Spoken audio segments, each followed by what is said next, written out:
όταν έγινε το γήπεδο του Απόλλωνος, έπαιζε με κάποιο μεγάλο σωματείο ή Ολυμπιακό ή Παναθηναϊκό, δεν θυμάμαι, μάλλον Ολυμπιακό, και είχε γεμίσει όλη η κερκίδα 7.000 άτομα.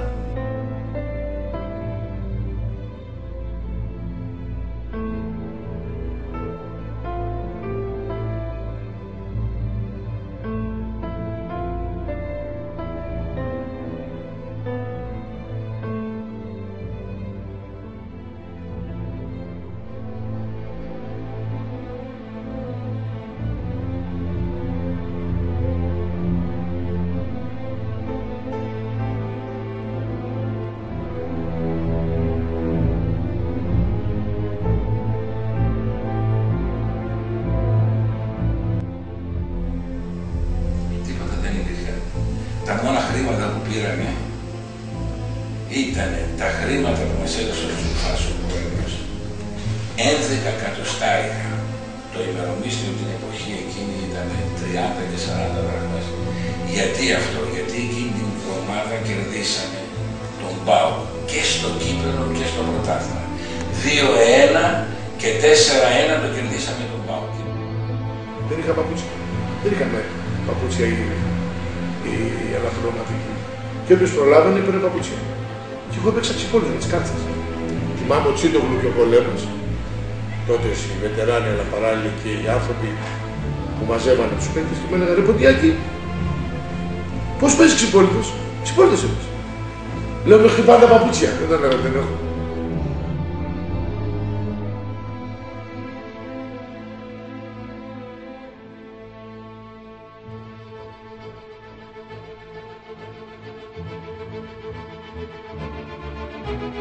Όταν γινόταν ένας αγώνας με την Πιερία, ας πούμε, με την Κατερίνη. Δηλαδή για το ποδόσφαιρο. Τότε ήταν ο Πιερικός. Ήταν μεγάλη ομάδα. Και ο Απόλλων έστελνε φιλάθλους. Έστελνα πούλμαν, έστελνα, δεν μπορούσα να πω. Και έβαζε ένας κάτι μέσα από το πούλμαν να κάνει μια λοταρία για να βγάλει 5, ας πούμε, και τα ειστήρια ήταν πολύ φτηνότερα.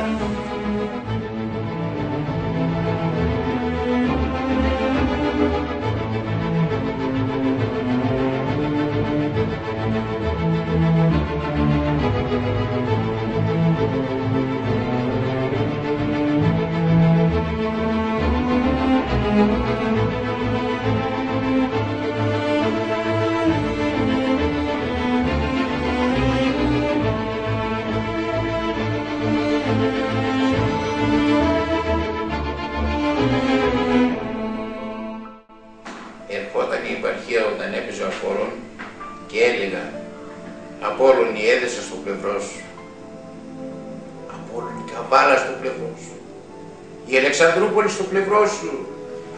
Γεμίζανε οι φύλακοι και χειροκροτούσαν αυτά τα βαλικάρια που σήμερα βέβαια λίγοι να απομείνανε συγκινούν που το λέω.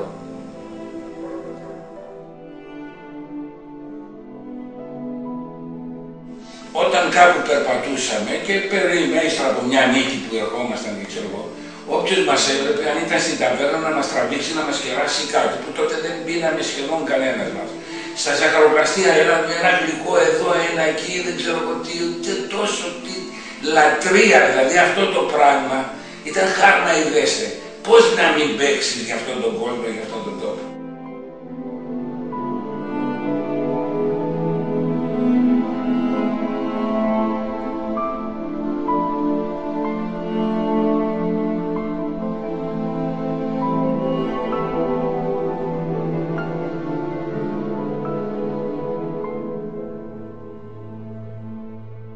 Πώς να μην παίξεις για αυτόν τον κόσμο, για αυτόν τον τόπο.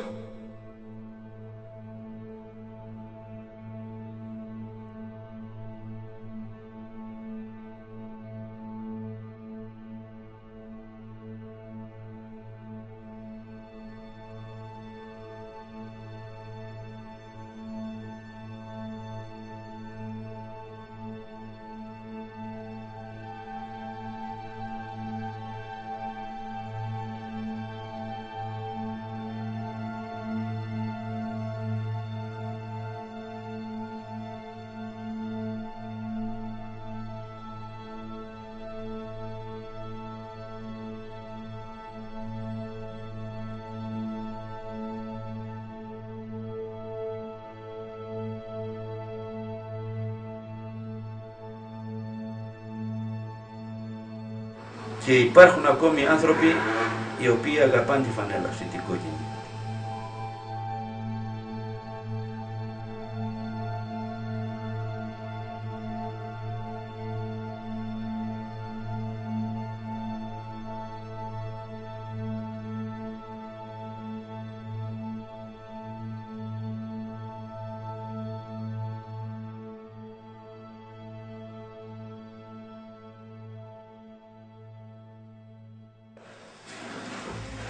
Εμείς και οι πιο παλιοί,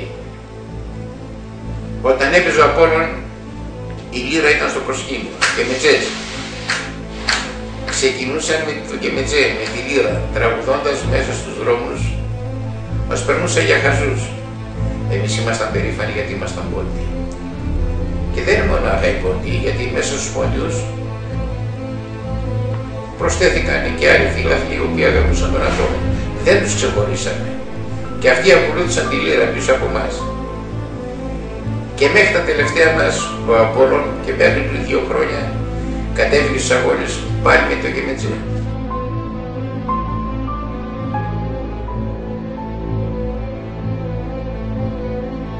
Η σκητάλη δεν έπεσε κάτω.